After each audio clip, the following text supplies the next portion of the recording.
प्याम कैसे पहुंचा, ये प्याम कैसे पहुंचा। तेरे दर के सिवा कोई दर नहीं है।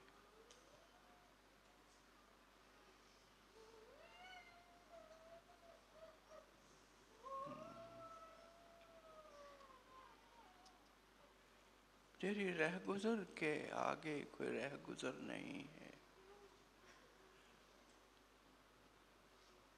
तेरे दर के सिवा कोई दर नहीं है। तेरी रहगुजर के आगे कोई रहगुजर नहीं है।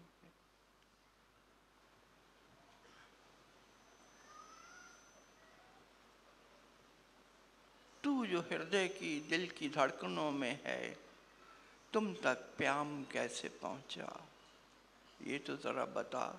यहाँ उपाध्याय गीत गाता है, कहता है कैसे पार लगाओगे। तुम पूछते हो कैसे पार लगाओगे, पार पहुंच के कह रहे हो कैसे पार लगाओगे।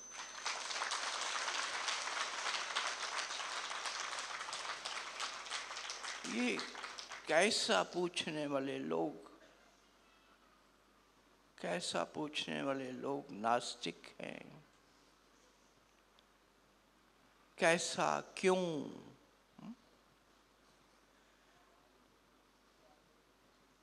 ये तौसीफ साहब ने बात खत्म कर दी। सारे तुम्हारे धर्मों का निचोड़ तुम्हें दे दिया।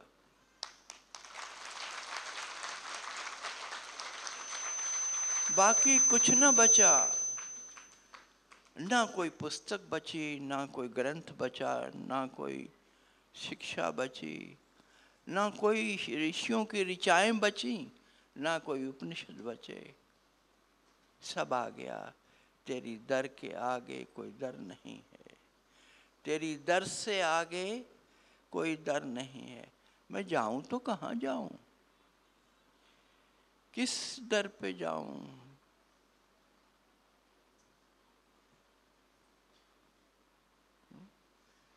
तेरी रहगुजर के आगे कोई रहगुजर नहीं। वो खुदा, वो परमात्मा,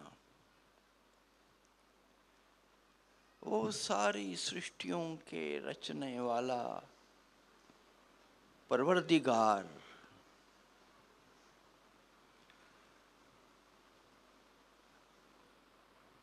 सारी आजमाइशों से गुजार कर, तुम्हें सारी आजमाइशों से गुजार कर,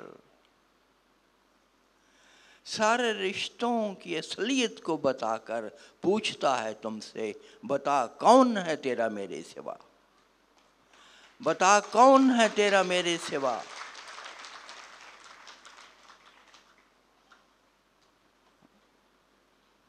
ठोकर पे ठोकर इंसान खाता है, धोखे पे धोखा खाता है, पिटता है, जगत में पिटता है, रिश्ता है। और परमात्मा पुकार पुकार के कहता है कौन है तेरा मेरे सिवा, कौन है तेरा मेरे सिवा। कहाँ जाओगे, किस दर पे जाओगे। जब ये बात समझ में आ जाती है कि तेरे दर से आगे कोई दर नहीं है, तो बात समाप्त हो गई। तो आ गया मंजिल का दौर, तो बैठ गए उस दरगाह पे, तो मिल गई वो सारी मंजिलें जिनका इंतज़ार करते करते जन्मों जन्मों से इंसान पता नहीं कौन सी योजनाएं बनाता है, कौन से ध्यान करता है, कौन सी समाधियां लगाता है, कौन सी विधियों से की कोशिश करता है। ये इंसान क्या कहूँ इसे।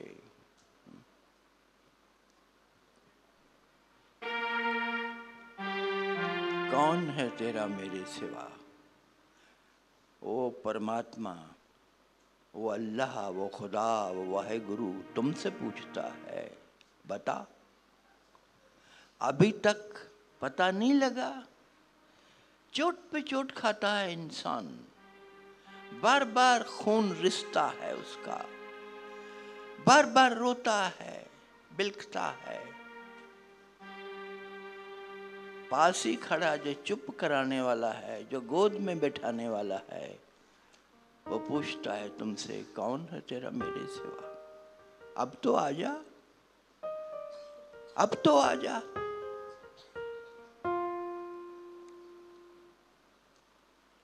बड़ा मीठा और प्यारा बोल है, कौन है तेरा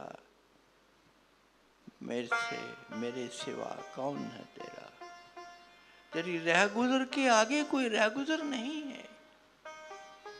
ये कब समझ में आएगा इंसान को कि तेरी रहगुजर के आगे कोई रहगुजर नहीं है। बहुत सी रहगुजरों से तुम गुजर गए, बहुत फांक ली धूल, बहुत दरगाहों पर मत्थे टेक लिए, बहुत नाक रगड़ लिए, अभी भी पता न लगा, अभी भी बात नहीं बैठी दिमाग में कि तेरी दर के आगे, तेरी दर से आगे कोई दर नहीं है।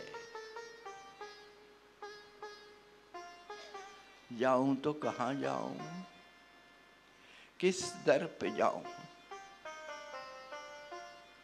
कहां है वो ठौर, कहां है वो ठिकाना, कहां है वो गोद जिसमें शांति मिले, जिसमें सुख मिले, जिसमें आनंद मिले, जिसमें तुम्हारे सारे आंखों के आंसू सूख जाएं। मेरा हृदय कभी कभी इतना रोता है, इतना पसीजता है कि मैं चाहता हूं दुनिया का सारा दुख पी जाऊं।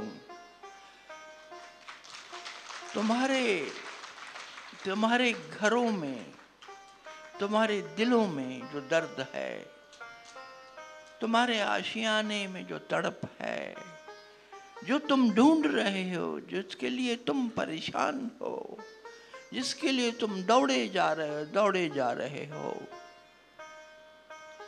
मेरा कितना जी करता है कि मैं लपक करके तुम्हें पकड़ लूं और तुम्हारे सारे दुखों को ऐसे साफ कर दूं, ऐसे साफ कर दूं। वो वक्त कब आएगा, वो वक्त कब आएगा जब एक भी इंसान का आंसू दुख से नहीं निकलेगा? जब तुम चैन की नींद सोओगे, जब कोई किसी को नहीं पीटेगा, ना किसी से कुछ छीनेगा, ना किसी को कांटे चुभोएगा, वो कब आएगा वो वक्त, ये पूछो और मेरे से पूछो तो मैं तुमसे कहूंगा कि जिसको दर मिल गया उसको सब मिल गया।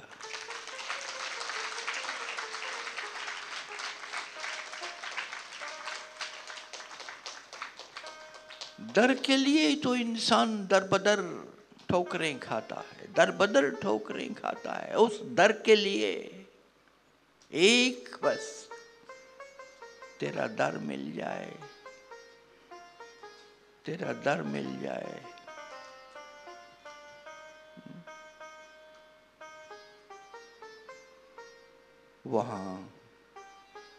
वहां मेरे देखे वो सदा इंतजार में है। हर इंसान जो किसी प्रकार का भी दुख भोग रहा है या किसी प्रकार की कमी है उसके जीवन में, या कोई संताप है, या किसी प्रकार से वो नाराज है, खुश नहीं है, सुखी नहीं है, कोई भी इंसान हो, बुरा हो भला हो, मेरे देखे उसकी राह में आंखें बिछाए परमात्मा दिन रात इंतजार में है, दिन रात बैठा है कि आओ आओ मेरी गोद में सर रख के रो लो, ये सब समाप्त हो जाएगा, ये सब तुम्हारा कष्ट मैं पी लूंगा, मैं हर लूंगा। कितनी बार सतगुरु सारी सारी रात रोता है तुम्हारे लिए, तड़पता है।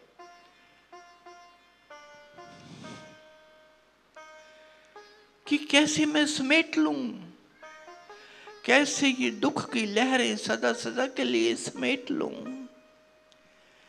ये जो चल रहे झंझावात हैं, ये जो उठ रही लपटें हैं, कैसे इनको शांत कर दूं मैं। कौन सा ऐसा मंत्र फूकूं मैं। दिन रात वो कोशा है। याद रखना, वो परमात्मा हारता नहीं है।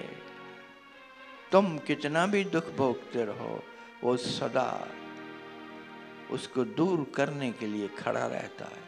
तुम कितनी भी आग लगाते रहो, तुम कितनी भी आग लगाते रहो, जगह जगह वो आग बुझाने के लिए खड़ा है हमेशा। हर पल वो आग तुम्हारी बुझाना चाहता है। तुम थोड़ा सा अपना साफ कर लो, अपनी आंखें साफ कर लो। अभी कह रहे थे ना कि मेरी निगाह देखने के काबिल नहीं है। मत कहो ऐसा, तुम काबिल हो। सिर्फ हुआ क्या है, कुछ जाले पड़ गए हैं आंखों पर।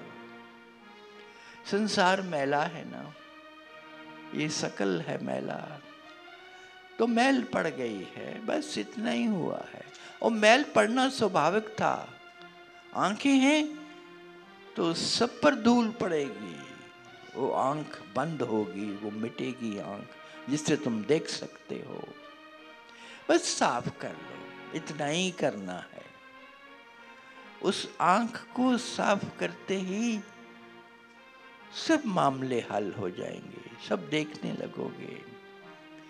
कोई बड़े बड़े शास्त्र नहीं पढ़ने हैं, कोई मंत्रों के जाप नहीं करने हैं, कोई मालाएं फेरनी नहीं है, ना एक टांग पे खड़ा होना है, ना बहते हुए दरिया में जाके तुमने शीर्षासन लगाना है, ना कुछ ऐसा नहीं करना है। करने को कुछ है नहीं सिवाय इसके कि अपने आप को उसकी झोली में डाल देना है, कुछ नहीं। इसीलिए हमने संत मत आसान से आसान कर दिया, आसान से आसान कर दिया।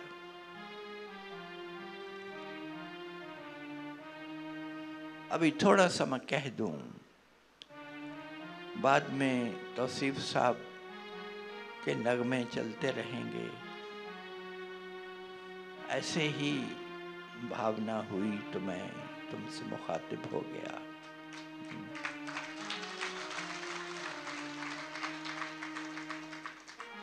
मुझे जब याद आता है एक एक का रोना, एक एक के हृदय में जो कसक है, एक एक के भीतर वो जो तड़प है, जो चुभन है, जो रिश्ता हुआ खून है, वो मैं देखता हूँ, वो दिखाई देता है तो वैसा ही मैं हो जाता हूँ, वैसे ही मैं रिसने लगता हूँ, खून बहने लगता है।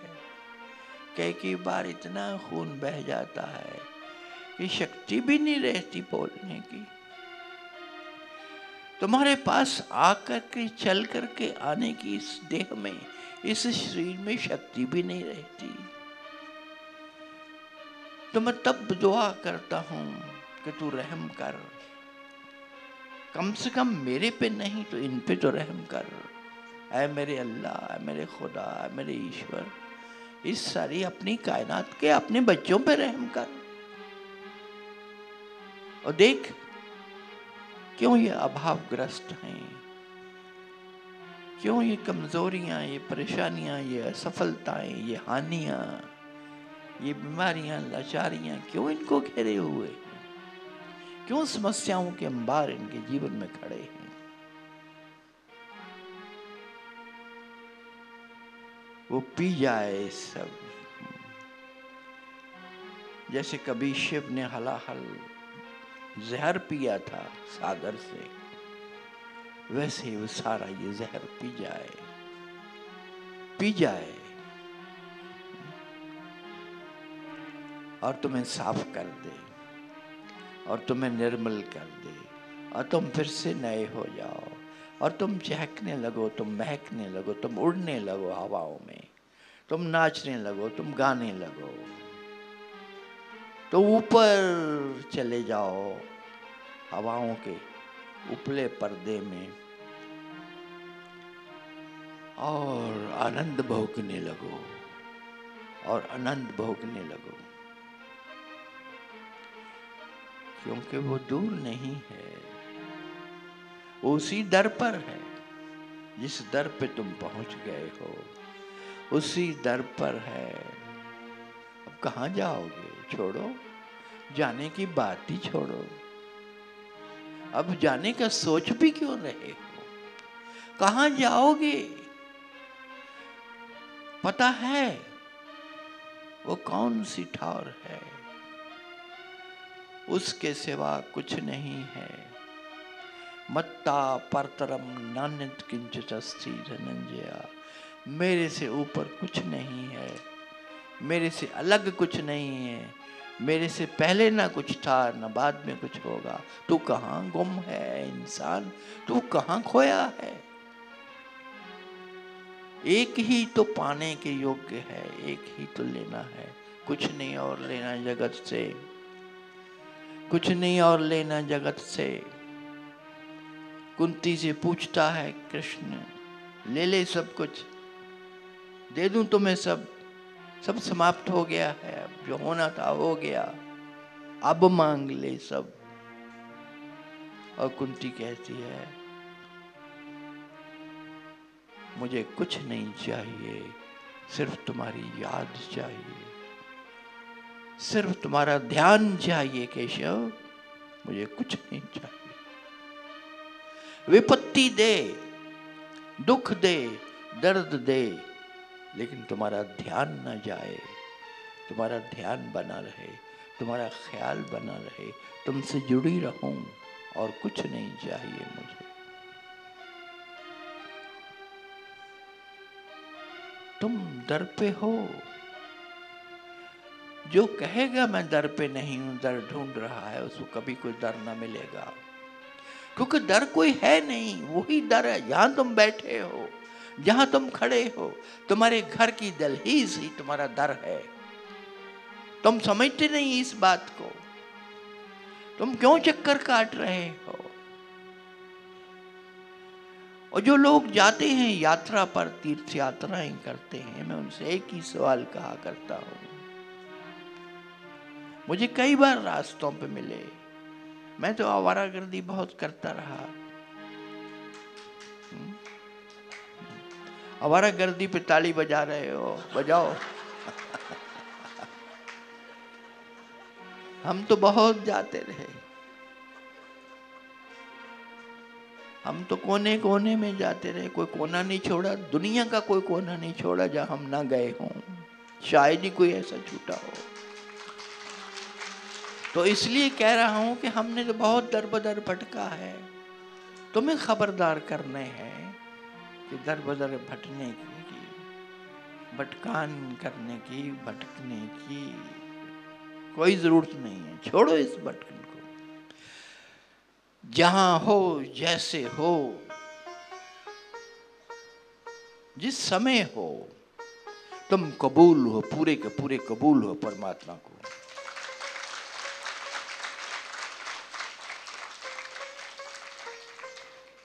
बस उससे ही जुड़े रहो।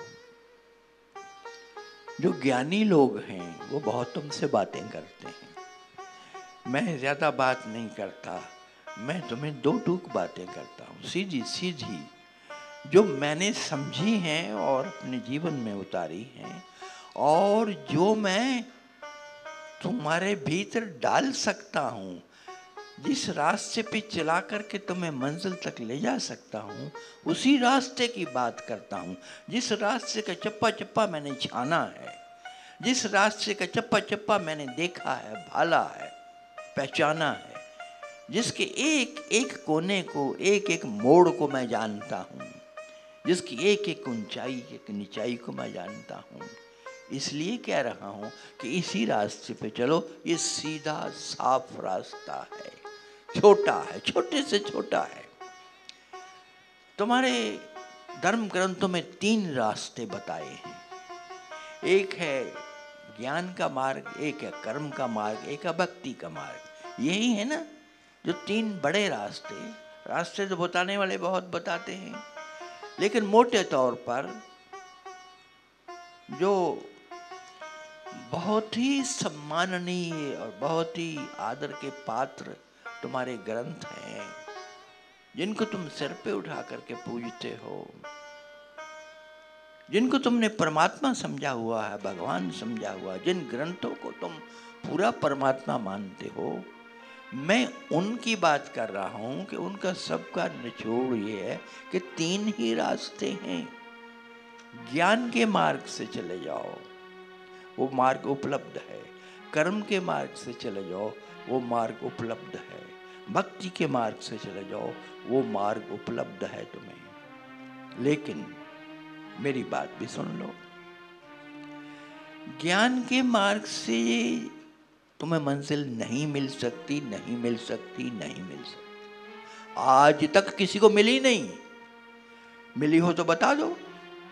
मंजिल नहीं मिली, हाँ उसने रास्ते का आनंद उठाया हो तो दूसरी बात है।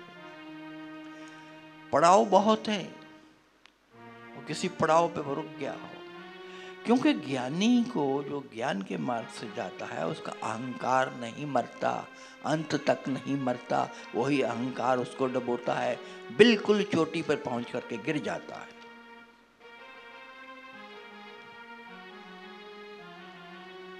ज्ञान का बहुत बड़ा अंधकार है, और अंधकार के साथ साथ वो अहंकार है ज्ञान का।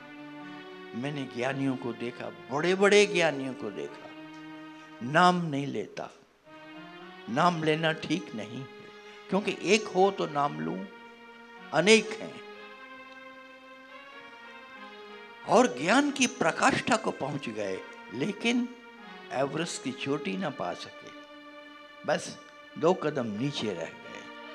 बहुत किया, बड़े धन्यभागी हैं, हम उनको प्रणाम करते हैं, वो हमारे प्रणाम के, पूजा के, अर्चना के पात्र हैं, लेकिन पहुंच ना पाए।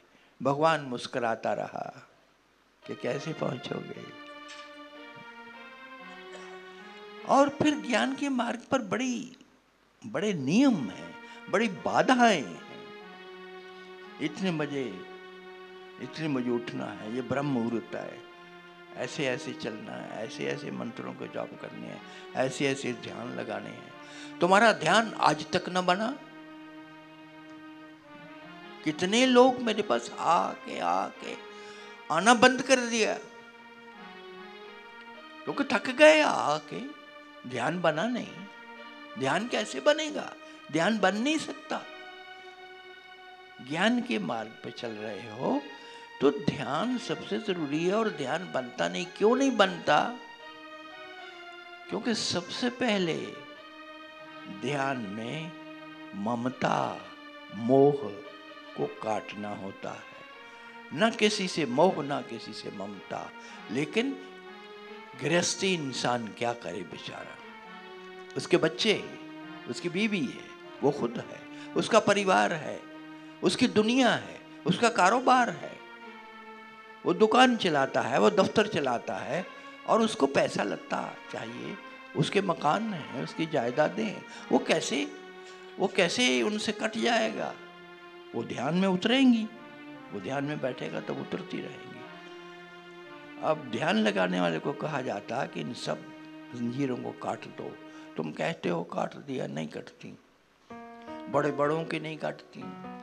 बड़े बड़े ज्ञानी ऋषि पहुंचे हुए एक छोटे से जानवर के मोह में पड़ करके सब छिन जाता है उनसे, और फिर वही जानवर बन के जन्म लेते हैं, वही आ जाते हैं फिर से। वो सब तपश्चर्या गई, पल भर में गई। इंद्र तक देवता, जो इंद्र देवता हैं, उनका सारा तपश्चर्या का प्रताप नष्ट हो गया। जिनको तुमने ऊंची से ऊंचा बैठाया है, जिन देवी देवताओं ने, वो भी देवी देवता रह गए। तो ज्ञानी कहां पहुंचा है?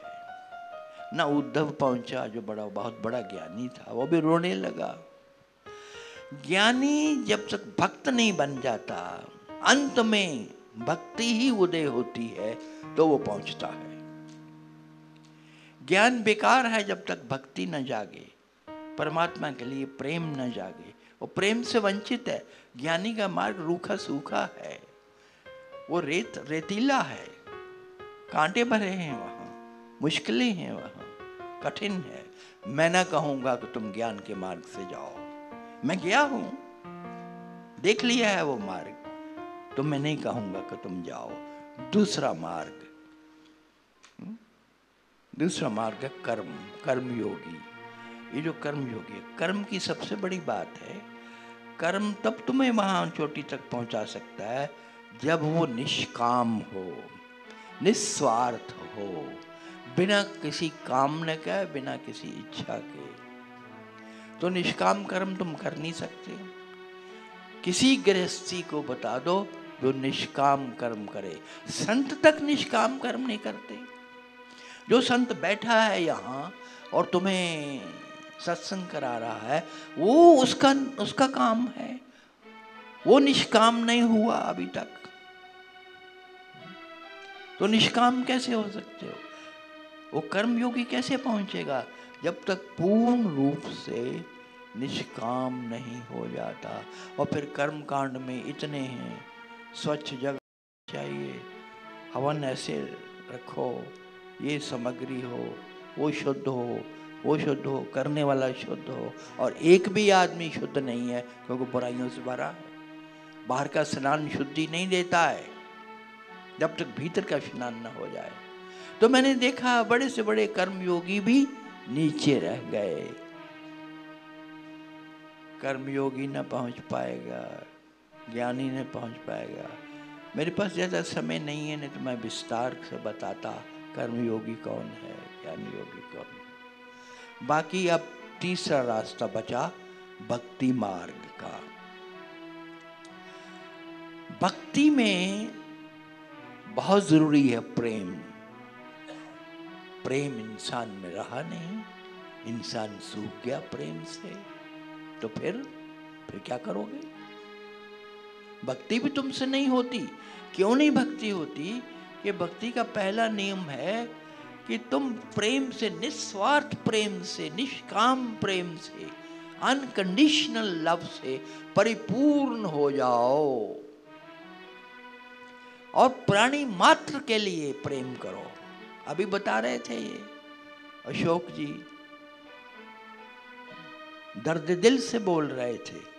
दर्द होता है इंसान को, कैसे कूड़ा करकट बिखेरते हैं लोग, कैसे धक्का मुक्की करते हो एक बिस्तर के लिए। एक बिस्तर के लिए धक्का मुक्की कर रहे हो, एक दूसरे को नफरत कर रहे हो। अभी मुझे कुछ शिकायतें भी मिली हैं लोगों की, शिकायतें कर रहे हो एक दूसरे के बारे में, किसी को ये नहीं मिला, किसी को वो नहीं मिला, किसी को।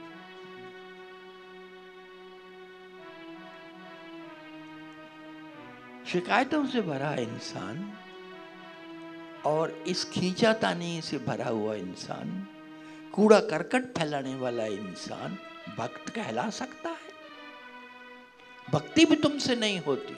एक ही रास्ता बचा था भक्ति का, वो तुमसे नहीं होती, क्योंकि निश्चल, निष्काम, निस्वार्थ प्रेम जागता नहीं। वो न जागे तो भक्ति शुरू ही नहीं होती। प्रेम की परिपूर्ण परिपक्वता में भक्ति का उदय होता है। वो नहीं होती, फिर तुम क्या करो? तुम तो निहत्थे हो गए, तीनों मार्ग बंद कर दिए। मैंने देखा है, बहुत गौर से तुम्हें पढ़ा है, तुम्हें जानने की कोशिश की है। इसलिए कह रहा हूँ कि तीनों मार्ग तुम्हारे लिए बेकार हैं। तो फिर जो भी धर्म ग्रंथ आज तक बोलते रहे वो तुम्हारे लिए किसी काम का नहीं है। और काम का होता तो तुम पहुंच गए होते, तुम सिद्ध पुरुष बन गए होते। आज तक न हो पाया। रामायण के पाठ चल रहे हैं, भागवत की कथाएं चल रही हैं, मंदिरों में घंटियां बज रही हैं, मस्जिदों में अजान उठ रहे हैं, सब हो रहा है। पहुंचा कोई भी नहीं, पहुंचा कोई भी नहीं। गिरजाघर में चले जाते हो संडे का मास अटेंड करने, उस सुनाते हो पादरी को, लेकिन उस तक न पहुंचा। तो फिर मार्ग कौन सा बचा? तुम ये भी पूछ सकते हो रास्ते में कि पहुंचना क्यों जरूरी है, क्यों पहुंचे हम? पहुंचने यहाँ है वहां ठीक है, नाली में है या सड़क पर है, मिट्टी में है, यहाँ पहुंचने की क्या जरूरत है? कहाँ पहुंचाना चाहते हो? तुम्हारा दुख नहीं देखा जाता, इंसान का दुख नहीं देखा जाता। और इंसान का दुख कोई नया नहीं है, पुराना है। दुख ये नहीं है कि तुम गरीब हो, दुख ये नहीं है कि तुम रोगी हो, तुम्हें बीमारी है कोई। दुख ये नहीं, ये तो छोटी छोटी चीजें हैं, ये तो कुछ भी नहीं है। ये तो फुलझड़ियां हैं जिंदगी की। दुख ये है कि तुम्हें वो नहीं मिल रहा जिसको मिल करके परितृप्ति हो जाती, जिसको मिलने के बाद सब मिल जाता है, तुम्हें वो नहीं मिल रहा। वो दुख वैसा ही है जैसा मैं अक्सर कहा करता हूं कि कली तो है लेकिन खिल नहीं पा रही, क्या करे? उस कली से कभी पूछा उसका दर्द क्या है? उसका दर्द क्या है? उसका दर्द यही है कि वो खिलना चाहती है। कली की पैदाइश इसीलिए हुई कि पूरी खिले, अपने यौवन में खिले और सुंदरता बिखेरे और श्वासों के जरिए सारी सुगंध बिखेरे और गंदगी दूर कर दे, सारा जीवन की गंदगियां। वो कर नहीं पा रही, वो खिल ही नहीं पा रही, वो कली की कली रह गई। किसी ने कली कोई मसल दिया, किसी ने कली वहीं के वहीं मुरझा गई। वैसा ही इंसान है, वो कली ही मुरझाए जा रहा है, खिल नहीं पा रहा। दुख ये है तुम्हारा। मेरे पास पैसा नहीं, मेरे पास दुकान नहीं, मेरे पास बच्चा नहीं, मेरी शादी नहीं हुई, मेरे पास दौलत नहीं है, मेरे पास ये नहीं बना, वो नहीं बना। ये तो बहाने हैं, ये तो रोने के लिए तुमने बहाने ढूंढ लिए हैं। ये छोटी छोटी चीजें हैं, इनकी कोई कीमत नहीं है दुनिया में, क्योंकि ये सब यही है, ये यहीं रहने वाला है, यहीं है, इसका उपयोग कर लो, यहीं छोड़ जाना है। बस इस्तेमाल के लिए दिया तुम्हें परमात्मा ने, जितनी देर हो उतनी देर इस्तेमाल कर लो। अपना हक मत जताना, इस पे हक है नहीं। तो इतना समझ लो कि बस इसलिए तुम्हें वो बनने के लिए, वहां होने के लिए उसको पाना है। दुख कैसे दूर हो? बहुत सी व्याख्याएं कर दी हमने, लेकिन छोटे शब्दों में बोलता हूं। दुख दूर होता है जब ये सारे संसार का जो माया जाल तुम्हें भरमाए हुए है, तुम्हें भ्रांति में डाले हुए है, जब ये चला जाता है, जब ये गिर जाता है पर्दा, जब ये जाले सारे निकल जाते हैं। और वो कब निकलते हैं? ये कब हटता है पर्दा? उसकी दया से, उसकी कृपा से, उसकी कृपा से, क्योंकि बगैर कुछ ना हो पाएगा। और उसकी कृपा कैसे मिलती है, कब मिलती है? उसकी कृपा तब मिलती है जब सतगुरु तुम पे कृपा करता है। सतगुरु कौन है? कोई कामिल पुरुष, कोई ढूंढ लो उसको, दुनिया भरी पड़ी है।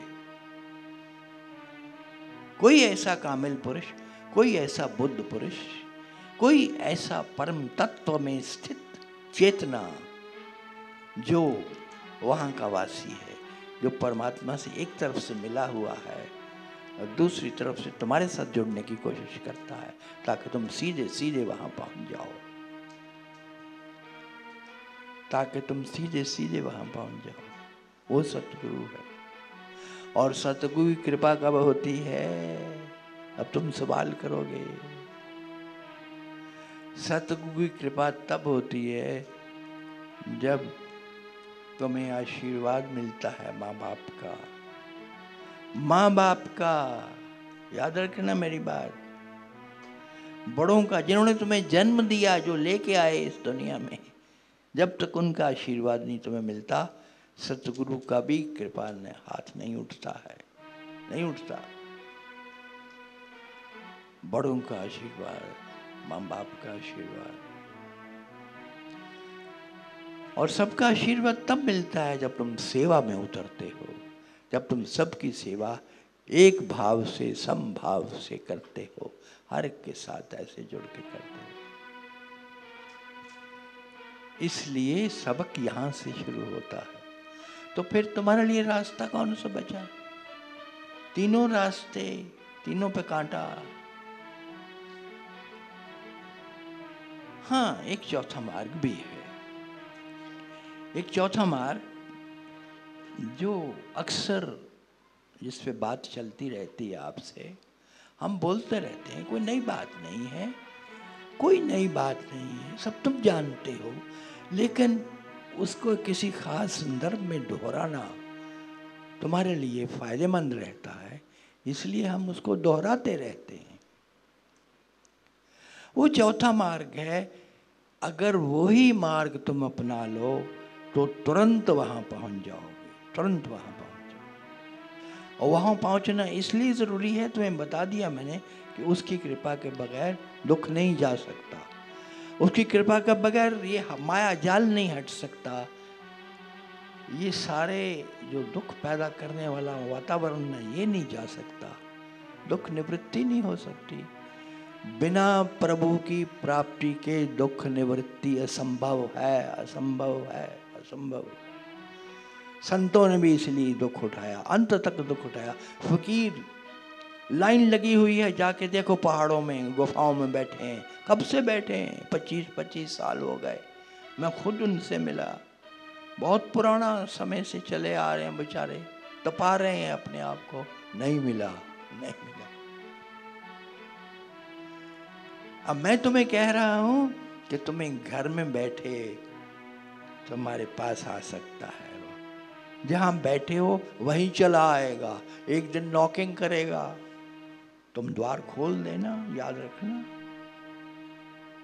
ऐसा ना करना कि द्वार बंद रहे और तुम कहो ऐसे ही हवा का झोंका होगा, ऐसे ही कोई बंदर आ गया होगा। मन को मत बहला लेना, जब वो नॉक करे तब खोल देना।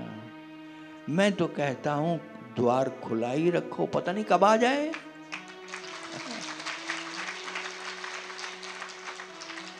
उसके लिए द्वार क्यों बंद कर रहे हो, वो कभी भी आ जाएगा, द्वार खुले ही रखो। तुम द्वार को खुले रखना, ज्योति को जलाए रखना और निगाहें बिछाए रखना। बस आया, अभी आया, वो आया, आ गया, आ जाएगा, आया ही हुआ है, आया ही हुआ है, वो कहीं गया नहीं, वो आया ही हुआ है। जिस दिन तुम उसको पालोगे, ऐसे ऐसे इन हाथों में जैसे पकड़ लिया मैंने ये कागज का टुकड़ा, वैसे तुम जैसे उसको ऐसे पकड़ लोगे, बगलगीर हो जाओगे, तुम उस वक्त क्या उठोगे, नाच उठोगे कि अरे ये तो मिला ही हुआ था मुझे, मैं खुद पागल थी, मैं पागल था, मैं अज्ञानी था, मुझे पता ही नहीं लग रहा था, मेरे पास से पास था, मेरे साथ बातें करता रहा, मुझे देखता रहा, मैं उसे देखता रहा। वो कहीं दूर थोड़ा ही है, वो पास बेपास है। और वो जो चौथा रास्ता मैंने तुमसे कहा, उसको तुम अपना लो, तो परमात्मा की कृपा की वर्षा होने लगेगी। वो रास्ता क्या है?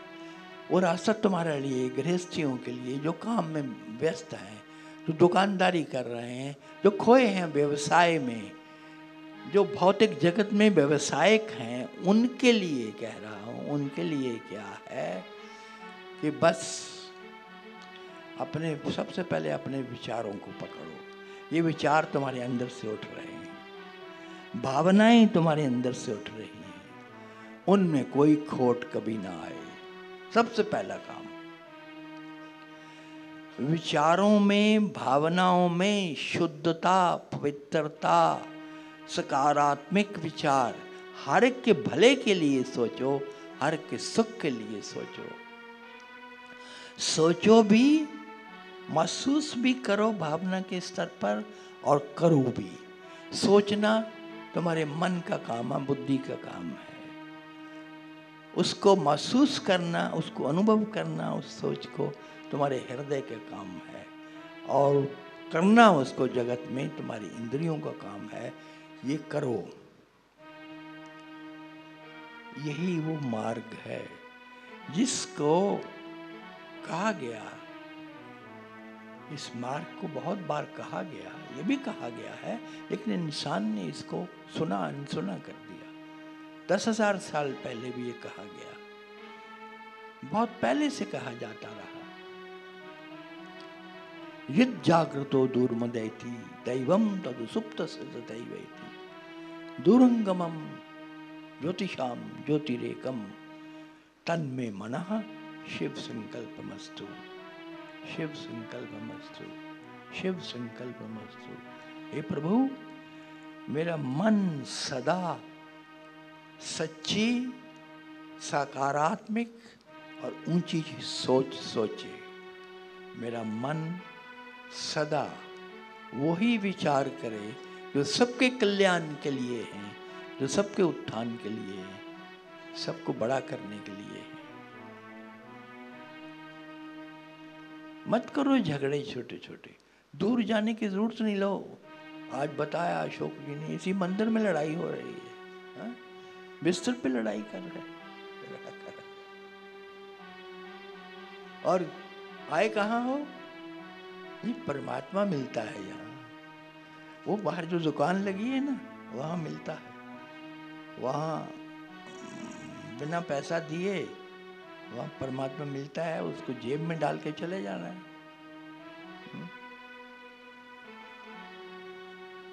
ना, तुम फोटो खरीद लेते हो, तुम सोचते हो परमात्मा मिल गया।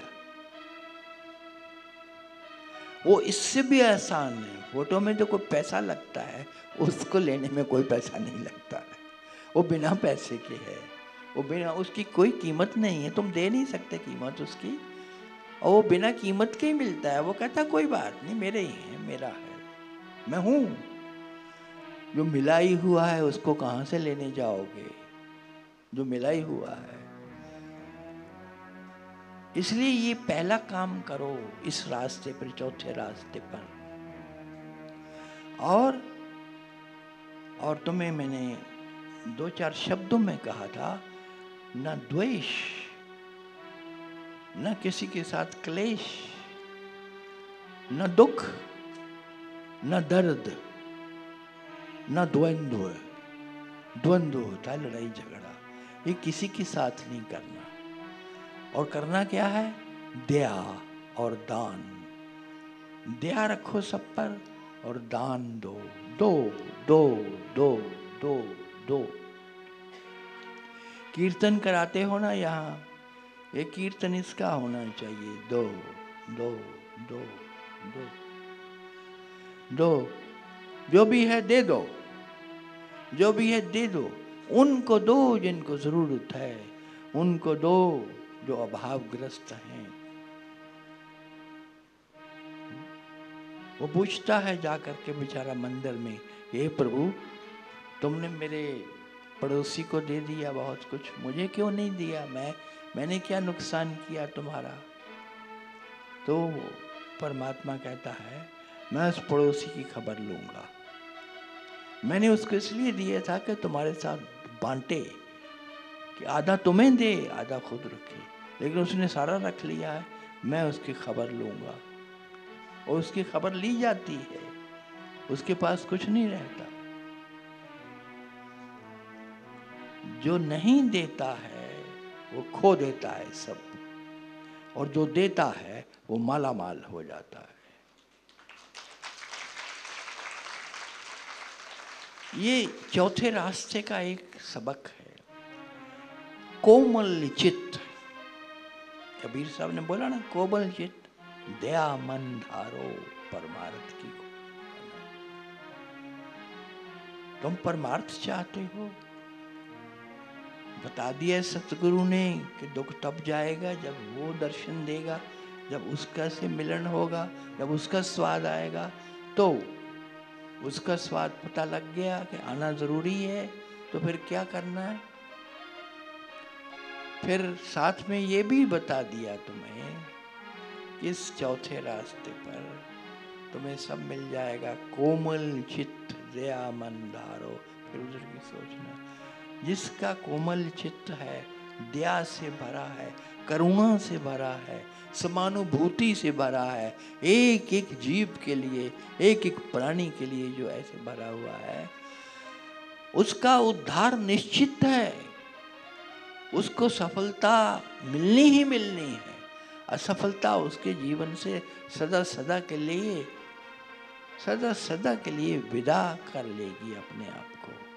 हानि विदा हो जाएगी, छूट जाएगी, तुरंत हो जाएगा ये। बहुत बहुत धन्यवाद आपका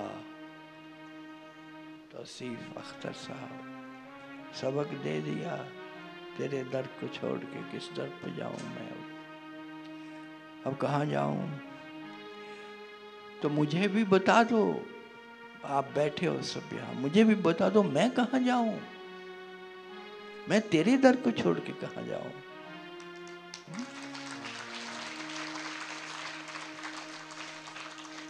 अब उसको पता होगा, मालिक को पता होगा उसने क्यों तुम्हें यहाँ भेजा है, क्यों यहाँ लगाया है, क्यों इस दर पे भेजा तुम्हें। तो भेजा है तो मैं तुम्हारे से जुड़ गया हूं, मैं इसी दर का हो गया हूं। मेरा भी कोई दर नहीं। तुम जा सकते हो, तुम आजाद हो, तुम कहीं भी जा सकते हो, तुम किसी भी दर पे जा सकते हो। मैं न जा पाऊंगा, मेरा दर तो यही है। क्या करूं, क्या करूं। मैं ज्यादा निस्सहाय अवस्था में हूं, मैं ज्यादा लाचार हूं।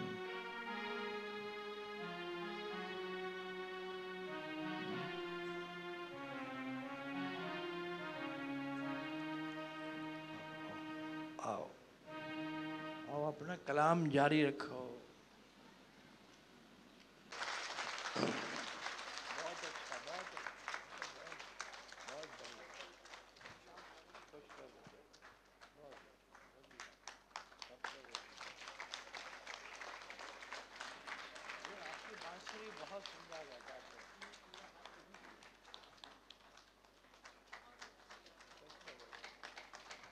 ये पिछले 4 साल से लगातार हमारी इस दरबार में आकर बजाते हैं। बहुत बहुत शुक्रिया।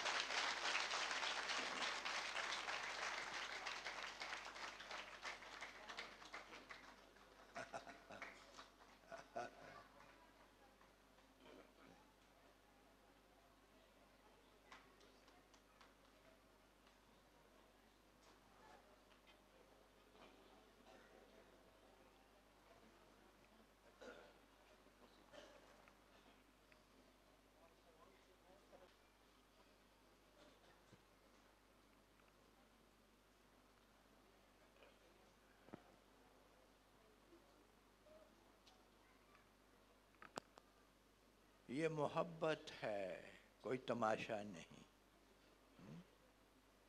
ये मोहब्बत है, कोई तमाशा नहीं। ये जज्बा इश्क है, न समझ पाओगे, समझ के बाहर है। समझने लगोगे तो मोहब्बत खत्म हो जाएगी, तो मोहब्बत छूट जाएगी। मोहब्बत ये मोहब्बत जो है या जज्बा इश्क, इश्क को समझा नहीं जाता, इश्क किया जाता है, मोहब्बत में पढ़ा जाता है। मोहब्बत तुम्हारे हृदय का विषय है, जो हृदय का स्थल है वो है मोहब्बत का। और जो तुम्हारा दिमाग ये खुराफातें सोचने वाला करने वाला, ये दिमाग जो दिन रात चलता है, जो चिंताओं से भरा हुआ है मन तुम्हारा, वो ये सवाल उठाता है। वो मोहब्बत की बात करे तो गलत हो जाता है सारा। उसने तमाशा बना दिया मोहब्बत का। आज देखो दुनिया में क्या तमाशा नहीं हो रहा। अरे प्रेम को ही तमाशा बना दिए, जगह जगह जगह जगह जगह जगह, हर जगह हर स्थान पर किस्से सुनने को मिलते हैं। ये को मोहब्बत है? जनाजा है, मोहब्बत नहीं है। ये मोहब्बत तुम जानते नहीं, मोहब्बत जान नहीं सकते, प्रेम जान नहीं सकते, प्रेम की परिभाषा नहीं जानते, ना उसका आगाज जानते हो ना उसका अंत जानते हो। अंत तो होता भी नहीं उसका, जब तक तुम परमात्मा के प्रेम में नहीं पड़ते। ये सब काम चलाओ जो प्रेम तुम्हारे हैं जगत में, इनको मैं काम चलाऊ प्रेम कहता हूँ। ये प्रेम के नाम पर धब्बा है, प्रेम के नाम पर तजारत है, प्रेम के नाम पर सौदा है, व्यवसाय है, एक दूसरे का शोषण है। प्रेम के नाम पर चूस रहे हो दूसरे को प्रेम के नाम पर, इसलिए प्रेम खो जा। प्रेम पूर्ण रूप से खो गया, खो गया। कहाँ है प्रेम? आप गीत गाते हो, बड़ा अच्छा नगमा उठाया था तौसीफ साहब ने यहाँ, बड़ा सुंदर नगमा। ये मोहब्बत है, ये मोहब्बत है, तमाशा नहीं। तमाशा बना दिया किसने? इंसान ने। जिसके हाथों में मोहब्बत पड़ गई उसने मोहब्बत का ही तमाशा बना दिया। और परमात्मा को यही नाराजगी है इंसान से, यही नाराजगी है कि मैंने तुम्हें मोहब्बत दी थी, तुमने मोहब्बत का तमाशा बना दिया। उसी मोहब्बत का जनाजा, उसी मोहब्बत को बर्बाद कर दिया। समय बहुत हो गया है, तुम जा रहे हो, यहां से जा रहे हो। जा रहे हो कि नहीं? जा रहे हो ना? सब बैठे कह रहे हैं जा रहे हैं, जा रहे हैं।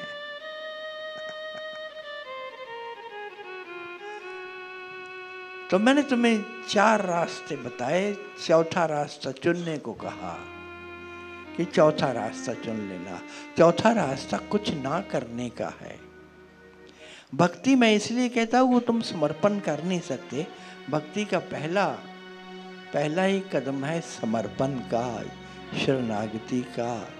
तुम कहते हो कि महाराज जी मैं तो आपकी शरण में हूँ, लेकिन नहीं, शरण में नहीं हूँ, किसी और की शरण में हो।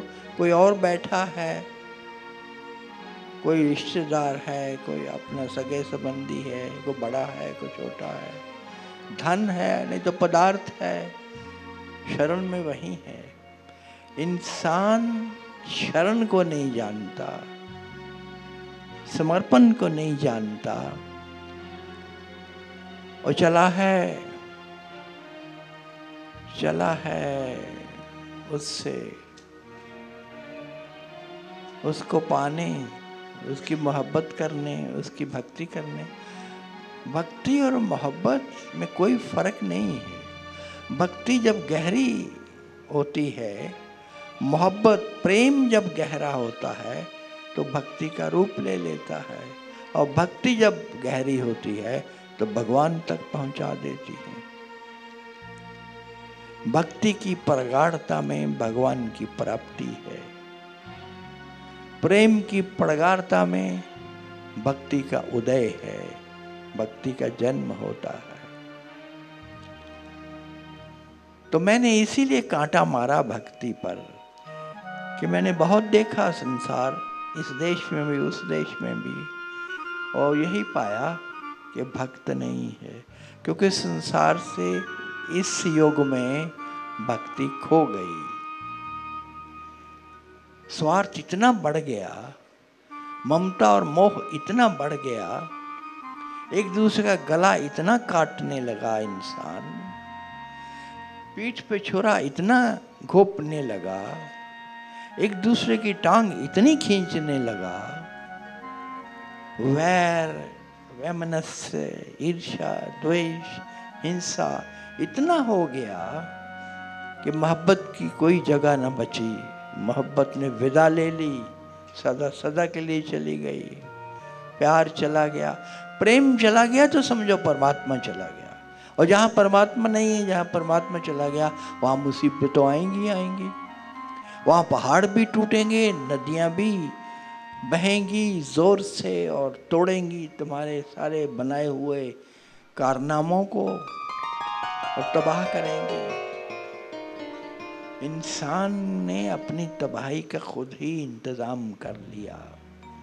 प्रेम के सिवा कोई रास्ता नहीं है, एक ही रास्ता है प्रेम का, वो जो चौथा रास्ता है।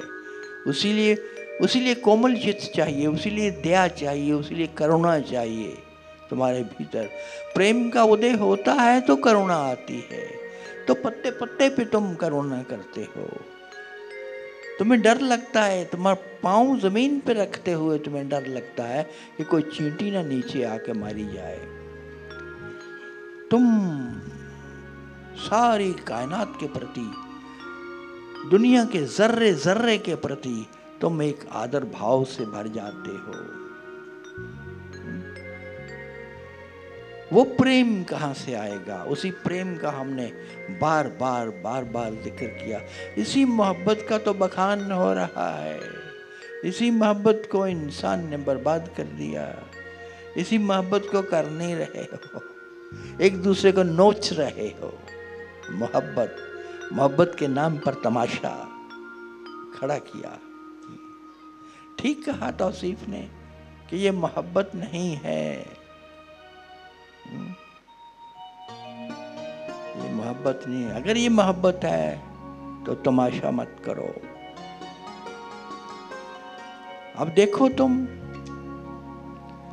ये सबक तो तुम्हें दे दिया मैंने, और साथ में ये भी कहा कि अपने मन को, अपने हृदय को साफ रखना, तो वो दृष्टि मिल जाएगी जिसमें दर्शन होते हैं, तो आंखें साफ हो जाएंगी जिसमें दर्शन होते हैं। अपनी सफाई बहुत ज़रूरी है। इसीलिए हमने सतगुरु को धोबी भी कहा है कि उसके सत्संग में, उसके सानिध्य में, उसके सामीप्य में इंसान की मैली चादर धुलती है, साफ होती है। क्योंकि तुम फिर कह ना पाओगे कि मैली चादर ओढ़ के कैसे द्वार तिहारे आऊं। द्वार पे पहुंच गए हो लेकिन अंदर नहीं जा सकते। क्यों नहीं जा सकते? चादर मैली है, प्रवेश न मिलेगा। उस परमात्मा के द्वार में प्रवेश न मिलेगा जब तक तुम्हारी चादर साफ नहीं हो जाती है। और उसको साफ करने के तुम्हें बार बार मैंने कई ढंग बताए। सिमरन, ध्यान, सत्संग, सतगुरु का सानिध्य, उसके सानिध्य से पल भर में हो जाता है। लेकिन तुम कर नहीं पाते सत्संग, तुम जा नहीं पाते सतगुरु के पास, क्योंकि समर्पण नहीं है। और समर्पण नहीं है, श्रद्धा नहीं बनती है, विश्वास नहीं बनता है। कहते जरूर हो लेकिन वो है नहीं। देखने वाला तुम्हारे हृदय में झांक करके देख लेता है। तुम कहते हो दुख में सिमरन सब करें, सुख में करे ना कोई।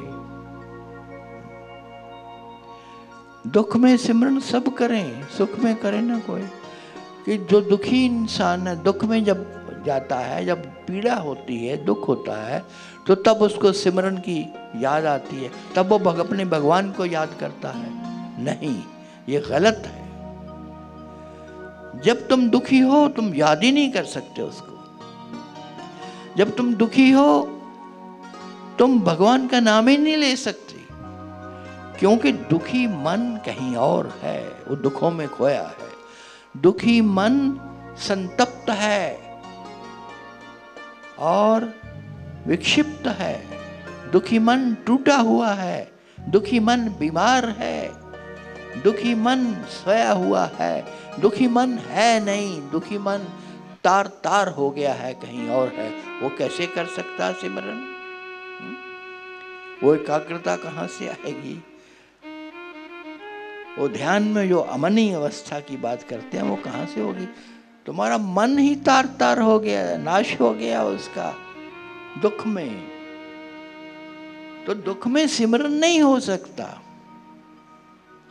तुम कोशिश करते हो, जब कांटा चुभे, जब दर्द हो, जब कोई हथौड़ा पड़े सिर के ऊपर, जब हानि हो, जब नुकसान हो जाए, जब सारा काम धंधा बंद हो जाए, तब तुम माला पकड़ते हो कि सिमरन करो। क्यों? क्योंकि कहा गया है, संतों ने कहा है कि उसी के नाम में प्राप्ति है, उसी के नाम में आनंद है। तब तुम उसको याद करने लगते हो। और मैं कहता हूँ ये व्यर्थ है, क्योंकि दुख में की हुई याद उस तक पहुंचती ही नहीं। दुखियों का वहां स्वागत नहीं है। सुखी हो जाओ पहले। तुम्हें खुशामदीद कहने वाला कोई ना मिलेगा इस रास्ते पे अगर तुम दुखी होगे तो। और दुख में आम इंसान साथ छोड़ जाता है तुम्हारा ना। सुख बहुत जरूरी है। सुख में ही सिमरन हो सकता है। सुख में तुम शांत हो, सुख में तुम्हारा मन शांत है, तुम खोए हुए नहीं हो, तुम्हारे मन की चंचलता खो गई है, तुम आराम से बैठे हो। उस वक्त भजन हो सकता है, उस वक्त सिमरन हो सकता है।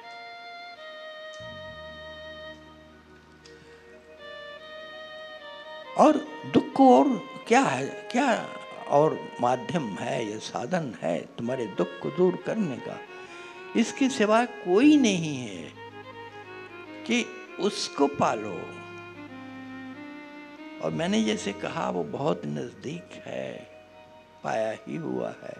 यहाँ ना मिलेगा, यहाँ मिल मिल के नहीं मिलता। जिनको मिला है उनको पूछो, जिन्होंने संसार पा लिया कि तुम्हें मिल गया। कुछ ना मिला, राख हाथ में आ गई। इकट्ठा कर करके कंकर पुतार इकट्ठे कर लिए। हाथ भी भर न पाया तो क्या भरोगे? उधर मुझे याद आ रहा है, एक मनोवैज्ञानिक, मनोचिकित्सक एक पागलखाने में चला गया। और पागलखाने में पहले ही कमरे में जाता है तो देखता है कि एक आदमी अपना छाती पीट रहा है, रो रहा है, जोर जोर से रो रहा है, पागल है, पागल।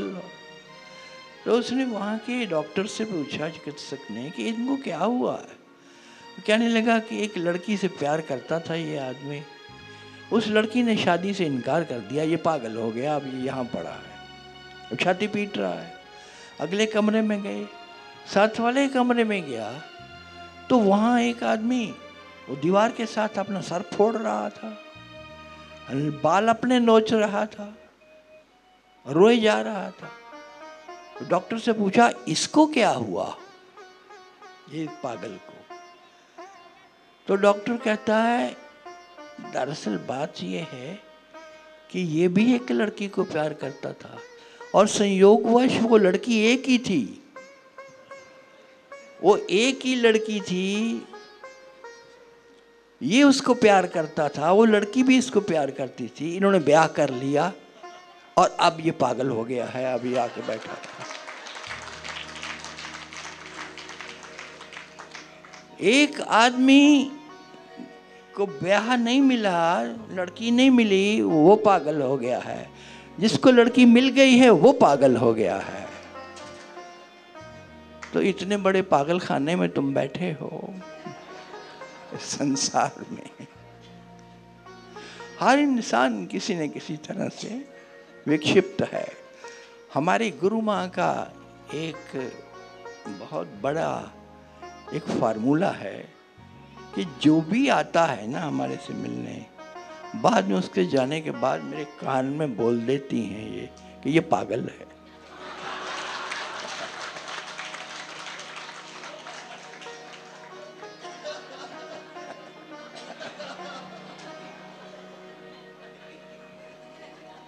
इसको साइकियाट्री पेशेंट है, ये इसको अस्पताल में भेजना चाहिए। और मैं कहता हूं कि पागल को तो पागल खाने जाना चाहिए। कहने लगी हाँ दोनों एक ही बराबर हैं, कहीं भेज दो। अब ये बताओ कि तुम्हें मिल जाए तो भी तुम ना खुश हो, तुम्हें ना मिले तो भी तुम ना खुश हो, प्राप्ति भी तुम्हें संतुष्टि नहीं देती, और नहीं तुम्हें प्राप्त होता तो भी तुम असंतुष्ट हो। असंतोष असंतोष असंतोष, किसी के भी हृदय में संतोष नहीं है।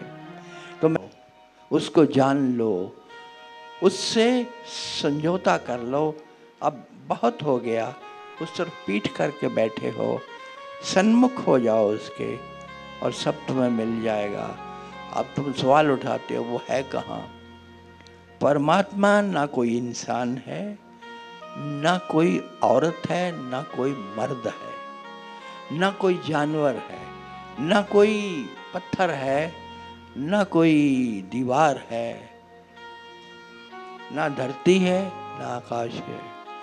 ये सब होता हुआ भी वो ये नहीं है।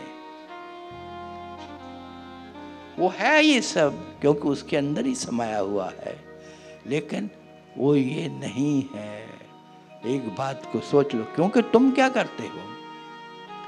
तुमने पत्थर देखा, तुमने दीवार देखी, तो तुम दीवार को देखते हो। दीवार के पार क्या है? दीवार का तत्व क्या है? दीवार का भीतर का जो जहाँ से वो निकली है दीवार, वो जो निर्माण का स्तंभ है वो क्या है? वो तुम्हें नजर नहीं आता। वो है परमात्मा। दीवार में भी है, दरख्त में भी है, तुम्हारे घर में भी है, बाहर भी है, और सब जगह है। लेकिन तुमसे समझाने के लिए कहता हूँ, ये चर्म चक्षु, ये आंखें जिसको देखती हैं वो नहीं है। परमात्मा वो नहीं। जिसको भी देखते हो वो परमात्मा नहीं है। परमात्मा होता हुआ भी वो नहीं है। परमात्मा तुम्हारा एक एहसास है, एक विश्वास है, एक धारणा है, एक मान्यता है। जहाँ तुम मान्यता बना लेते हो, जहाँ तुम धारणा पक्की कर लेते हो, वहाँ तुम्हारा परमात्मा खड़ा मिलता है। परमात्मा ने तुम्हारे ही रूप में, जिस रूप में तुम्हें रचा है, उसी रूप में उसने अपने आप को संसार में लाना मंजूर किया। और जब तुम उतरते हो उस धरती पर तो वो भी साथ ही उतरता है। वो तुम्हारे ही बीच में बैठता है, तुम्हें इन्हीं आंखों से देखता है, इसी कंठ से तुमसे बोलता है, मुखातिब होता है। वो ऐसे समाया हुआ है, ऐसे समाया हुआ सब में। इसीलिए मैंने पहले कहा ना कि समानुभूति, कि वो भी मैं हूँ, ये भी मैं हूँ, एक ही है, सब एक ही है। तो उसकी धारणा बनाओ, उसकी मान्यता बनाओ।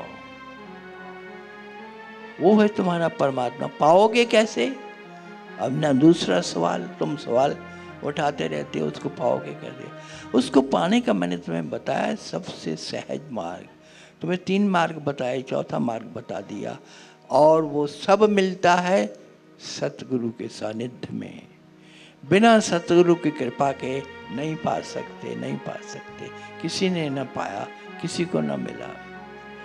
जो शिव के पास गया उसको भी शिव ने कहा जाओ, वो रहा सतगुरु तुम्हारा, सतगुरु के पास जाओ।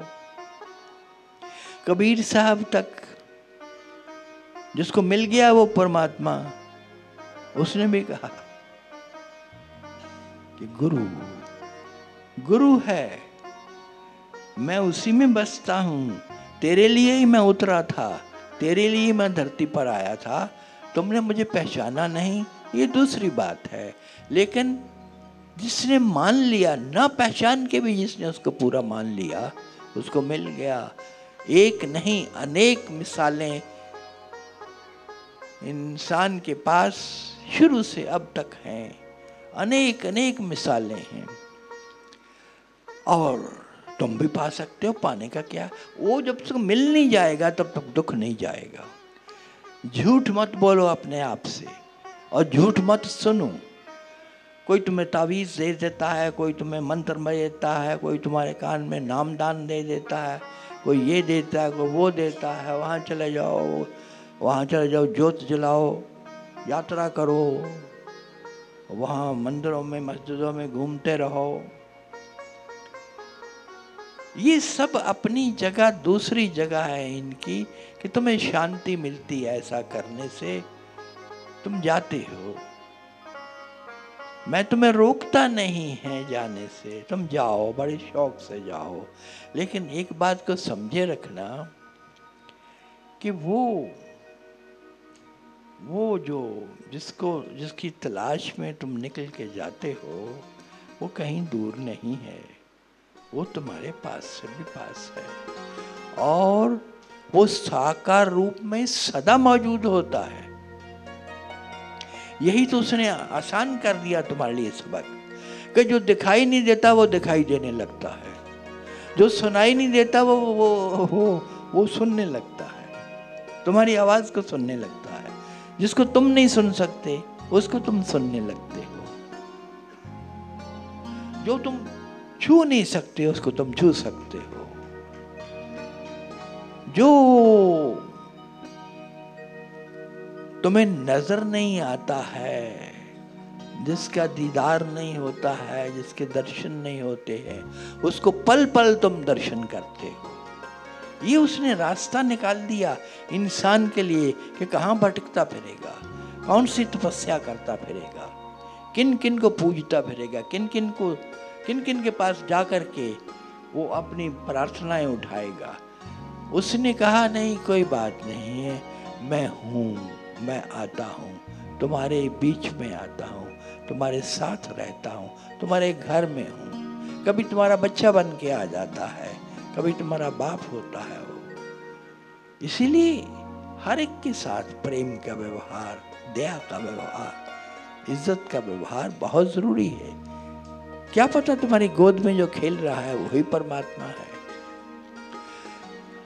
वो हर रंग में खिलता है, और सतगुरु को तुम नहीं पहचानते तो किसको पहचानोगे?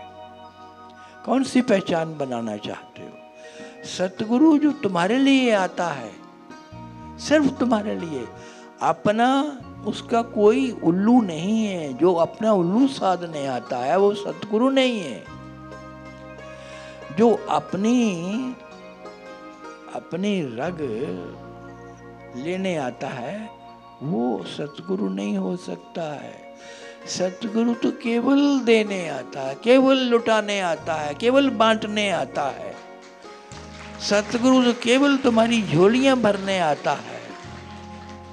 सतगुरु तो केवल तुम्हारे घरों को भरने आता है। तुम उसको मान लो, तुम उसको जान लो, बस तुम्हारा काम बन गया। और वो तो यहाँ तक कह देता है कि तुम मुझे मानो ना मानो, तुम नास्तिक हो आस्तिक हो, कोई फर्क नहीं पड़ता, कोई फर्क नहीं पड़ता। तुम ना मानो, तुमने नहीं प्रार्थना करनी, तुमने मंदिर नहीं जाना, मत जाओ, मत जाओ। कोई कंपल्शन नहीं है उसकी तरफ से, कोई मजबूरी नहीं है उसकी तरफ से, उसने खुला छोड़ रखा। वो कहता मैं तुम्हारा भी भला करूंगा, तुम मेरे पास नहीं आओगे, मैं तुम्हारे घर आऊंगा, मैं तुम्हारे पास आऊंगा, आता रहूंगा। तुम ना मानो, तुम बिगड़े रहो, मैं आऊंगा, मैं हमेशा आऊंगा। बच्चा रूठ जाता है माँ से, माँ तो नहीं कभी रूठती बच्चे से। माँ तो फिर जाके उसको गोद में उठा लेती है, उसको मनाती है। तुम कुछ भी कर लो, उससे न बच पाओगे, क्योंकि वो तुम्हारा जुज नहीं है, वो तुम्हारा सर्वस्व है। तुम उसके जुज हो, तुम उसकी बूंद हो, और बूंद का सागर से मिलना जरूरी है, तभी चैन मिलेगा बूंद को। वो जो बूंद है, जो पानी की बूंद है, जो बेचारी डर रही है कि वहां ना गिर जाऊं, वहां ना गिर जाऊं, वहां तो फना ना हो जाऊं, और बादलों में कभी नाचती है, कभी नीचे आने से डरती है, कभी पड़ जाती है मिट्टी में और जज्ब हो जाती है, खत्म हो जाती है। उसको ये जो डर सताए हुए हैं, उसको ये जो चिंता सता रही है, वो सब मिट जाएगी। वो सब तब मिटती है जब वो गिरती है सागर में, कोई सागर में जब गिरती है। इसलिए तुम्हारे लिए सबक यही है कि तुम चलते चलो। मुसीबतें हजार हों, कतार दर कतार हों, न उनका कोई गम करो। बढ़े चलो, बढ़े चलो, कोई गम नहीं करना है, कोई कुछ सोचना नहीं। मुसीबतें तो आती रहती हैं, क्या फर्क पड़ता है। कोई बायजीद सूफी फकीर जाता है और एक मुसलमान गांव में उसका तिरस्कार होता है, उसके ऊपर पत्थर बरसाए जाते हैं, लोग निकल जाओ करते हैं, पत्थरों से उसको चोट लग जाती है, जो नीचे पत्थर गिरे हैं उसके ऊपर से वो गिर जाता है और खून बहने लगता है। लेकिन वो क्या कहता है, हे प्रभु तुमने बहुत अच्छा किया, हे प्रभु तुमने बहुत अच्छा किया। और तुम्हें छोटा सा गम आता है तो तुम तड़पने लगते हो, चिल्लाने लगते हो, माँ को टेलीफोन करने लगते हो, अब मर गए, लुट गए, ओ ये हो गया, वो क्या हुआ, बच्चा अभी स्कूल से वापस नहीं आया। तो माँ कहती है थोड़ा सा और इंतजार कर लो, वो आ ही रहा है। थोड़े से इंतजार के बाद आ जाता बच्चा। तुम घर और बाहर ऊपर नीचे कर देते हो, पाताल आकाश एक कर देते हो छोटी सी बात पे। और मैं कहता हूं घबराओ नहीं, बिल्कुल नहीं घबराना। कितनी भी मुखालफत हो, कितनी भी आगे से तुम्हें चोटें मिलें, कितनी भी रुकावटें हों, घबराना नहीं, घबराना नहीं है। तुम्हें जगह मिलेगी आगोशे सदफ में, उस बूंद को जगह मिलती है आगोशे सदफ में, जरूर मिलती है। बादे सबा से न डर तू है आकाब, ये तो चलती है तुझे ऊंटा उठाने के लिए, ये तो चलती है तुझे ऊंचा उठाने के लिए। वो आगे से आती हैं हवाएं, सुबह सुबह वो पक्षी स्काईलार्क उड़ता है और उधर जिधर सूर्य उदय होता है उस तरफ जाने की कोशिश करता है। आगे से हवाएं रास्ता रोकती हैं, तो शायर उसको कहता है, समझाता है, क्यों डर रहा है, डर क्यों रहेगा, ये हवा तेरे पंखों में भरेगी नहीं तो ऊंचा नहीं उठ पाओगे, आने दो हवाओं को, यही तो तुम्हें और ऊंचा ले जाएंगे और ऊंचा ले जाएंगे। तो तुम अपने जो पत्थर तुम्हारे पे पड़ रहे हैं, कोई डाल रहा है, उनको पत्थर मत समझो, उनको रुकावटें मत समझो, उनको सीढ़ियां बना के उनके ऊपर से चले जाओ। पत्थर को भी सीढ़ी बना लो और पार हो जाओ। बस चरे वेती चलते रहो, चलते रहो। और जिसके साथ सतगुरु है उसको क्या परवाह है, सतगुरु को साथ लेके भी तुम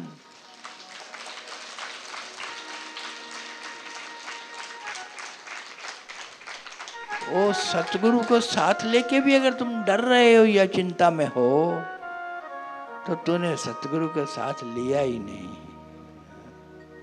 हाँ, तुमने उठाया होगा कोई बोझा और समझ रहे हो ये सतगुरु है।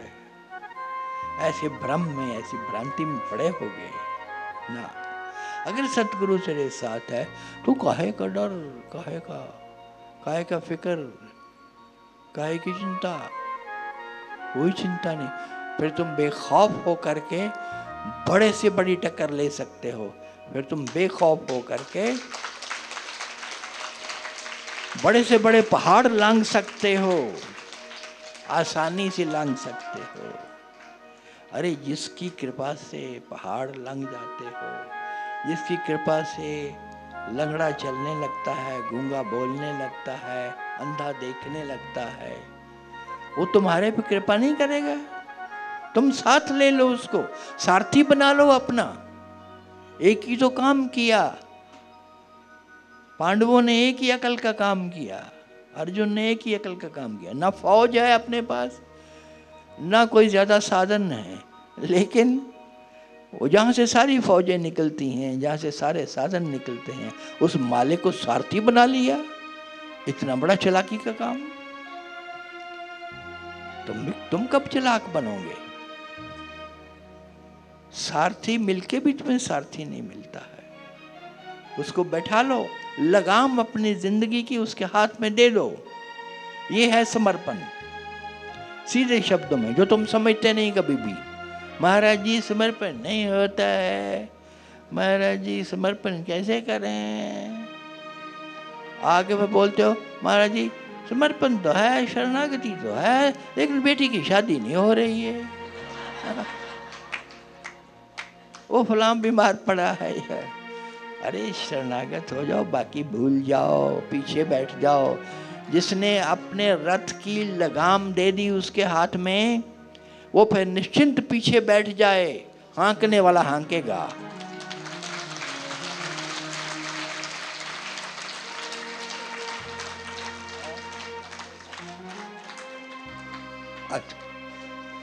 अच्छा, दर्शन तो कल दे दिए। कौन सा दर्शन?